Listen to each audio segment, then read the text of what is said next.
ada indikasi kejahatan lagi, penyalahgunaan APBD, di mana pemerintah dan PT Bima tidak pernah melakukan audit seluruh BUMD yang pernah diberikan pendanaan modal selama ini. Uang negara ini, uang daerah ini didroping ke setiap BUMD tiap tahun itu digunakan untuk apa? Sejauh mana digunakan? Masih ada uang nggak? Atau hanya angka aja di kas-kas BUMD ini? Yang menjadi kasus itu bukan masalah perdanya sebenarnya. Uang itu kemana?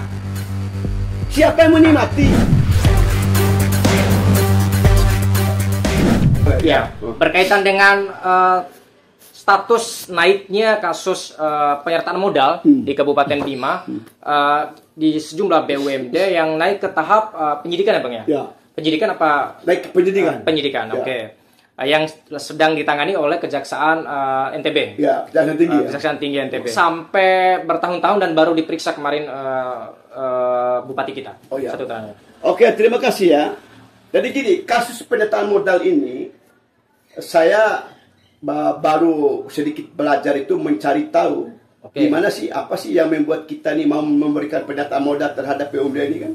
Itu sekitar tahun 2021. Waktu itu kita bahas tentang PD Wawo, di mana waktu itu PD Wawo ada dugaan kerjasama dengan PT Grand di Jakarta mengenai sembako ya, di mana pada saat itu kan dihadapkan dengan COVID tahun 2021 ya, itu 26 miliar waktu itu kan. Nah, waktu itu kita bentuk pansus.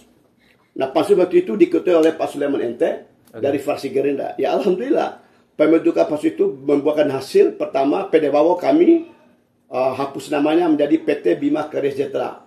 Itu waktu itu. Kedua, ada beberapa BUMD yang kami coret untuk tidak diberikan pendataan modal. Alhamdulillah sudah. Nah, tapi ada beberapa BUMD yang masih ngotot diberikan pendataan modal ini. Ya, misalnya PT Bank NTB Syariah. Itu nilainya nggak sedikit loh, miliaran loh. 3-4 miliar per tahun, 2-6-7 miliar Pak. Setelah kami kritik habis itu baru kurang kan. Ada juga Bank BPR NTB, ada PT Jamkrida yang di Mataram, ada Bank Pesisir, ada PDAM, ya, ada PT Dana Usaha Mandiri, PT Dana Sangat Mandiri. Semua dilakukan pendanaan modal oleh kebijakan pemerintah daerah ini. Lalu saya sebagai anggota DPR saya cari tahu, apa sih yang motivasi kepala daerah ini?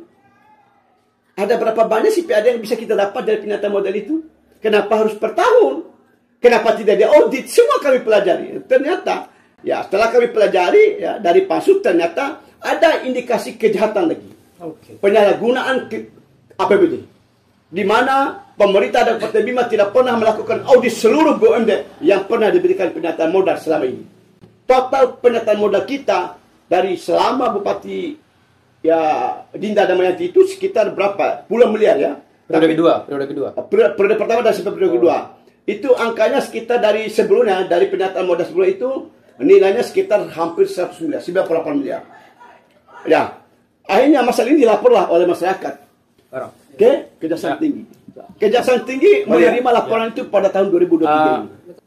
Berkaitan dengan laporan tadi Bang, yang Abang jelaskan berkaitan dengan BUMD ini, laporan masyarakat masuk ke Kejati. Itu gimana Bang? Bisa Bang ceritakan? Ya. Saya tidak tahu kapan dilaporkan ya, tetapi saya membaca berita di media yang terus diposting ya, di publik ya. Tetapi dari 2-3 hari lalu itu kasusnya naik ke penyidikan oleh Kejaksaan NTB ya. Berarti kalau udah penyidikan berarti ada tersangkanya? Ada dong ya. Kasus BUMD ini udah dinaikkan statusnya ke penyidikan, itu langkah maju.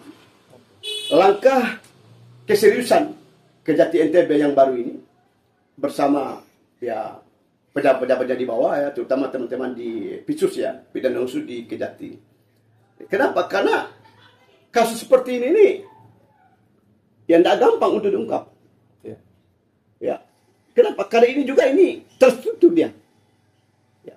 Tapi kalau ini berhasil diungkap, ini udah luar biasa Pak.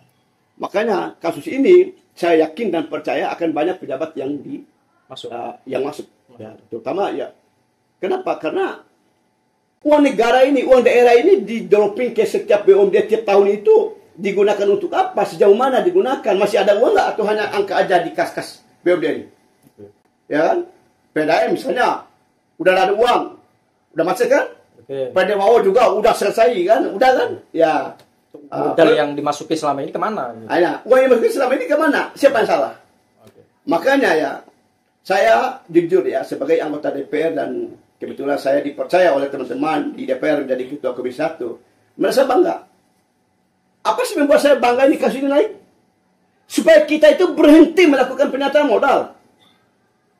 Seperti di Bank NTB Syariah itu kan, per tahun itu. Ya. Tahun ini juga diberikan penyataan modal. Tahun kemarin diberikan penyataan modal. Tapi dividennya itu hanya segitu-gitu aja, tidak pernah naik. Penyataan modal disuntik terus, dividennya tidak naik-naik. Lucu jadinya, Bang. Dan lucu. Nah ini kan saya udah bilang dari awal ya. Dari awal saya setiap rapat bangga, setiap paripurna, bangga utama ya. Saya selalu tegas. Stop penyataan modal. Stop pembebasan lahan. Belum lagi loh pembebasan lahan. Itu kasus korupsi yang merajalela, yang sangat banyak lagi merugikan, karena itu di belanja pembebasan lahan loh. Pembebasan lahan di Kabupaten Bima itu luar biasa tingginya. Itu puluhan miliar. Itu kalau pernyataan modal itu, Bang, emang nggak ada perda dari DPR sendiri? Kok berani DPR eksekutif itu masukin terus uang-uangnya di situ? Begini, perda ini kan hanya mengatur boleh dan tidak melakukan penyataan modal. Yang menjadi kasus itu bukan masalah perdanya sebenarnya. Uang itu kemana? Siapa yang menikmati? Bagaimana cara penggunaannya oleh BUMD? Bagaimana cara pengembalian dividen jasa gironya, jasa. Jadi dividen itu bagi hasil ke Kabupaten Bima selaku pemilik uang gitu. Nah, uang yang kita berikan kepada seluruh itu tepat sasaran untuk siapa? Untuk rakyat atau untuk apa? Jangan-jangan sampai nanti uangnya baru dimasukkan di sana, ditarik kembali. Kan banyak cara untuk melakukan korupsi sekarang. Banyak modus maksud saya. Modusnya banyak. Ya, boleh modal. Apalagi ada penyataan modal tanpa perda. Oh, itu masuk penjara pasti itu. Emang ada? Tahun 2020, tahun 2021 tidak ada penyataan modal karena tidak ada perda yang mengatur. Tapi hasil audit BPK, angka penyataan modal dari tahun 2019 dengan tahun 2001 itu lebih kurang 21 miliar perbedaan. Dari mana angka itu muncul? Dari audit BPK. Artinya ada dugaan penyataan modal yang dilakukan pada tahun 2020 atau tahun 2021 tanpa perda. Tanpa pengetahuan DPR? Tanpa perda, ya, tanpa pengetahuan DPR. Ya, memang ada anggaran yang disediakan oleh DPR tahun 2020-2021, uang disediakan melalui rapat. Ada pos anggarannya, tapi tidak boleh belanja uang ini, belum ada perdanya. Nah, tapi kalau kepala daerah berani belanja, penjara pasti. Ya, mudah-mudahan gitu. Dalam kasus penyataan modal yang naik ketika pendidikan ini, Bupati Bima tidak terlibat. Mudah-mudahan ya. Tapi menyangkut masalah angka penyataan modal adalah angka kebijakan kepala daerah, bukan siapa-siapa. Itu loh. Oke guys, sangat luar biasa kita bahas hari ini, daging semua ya yang kita bahas hari ini, berkaitan dengan P3K, terus berkaitan dengan penyertaan modal, dan nanti kita akan bahas lagi lah beberapa isu-isu terkait dengan Ketua Komisi 1 ini, dan kita targetkan nanti kita per minggu ya guys, ada isu-isu terkini nanti kita bahas berdua dengan Bang Rafidin. Siap. Ya mungkin itu aja Bang. Siap, terima kasih. Untuk hari ini, terima kasih atas waktunya Bang. Ya, terima kasih. Terima kasih ya Bang. Oke. Sekian dan terima kasih.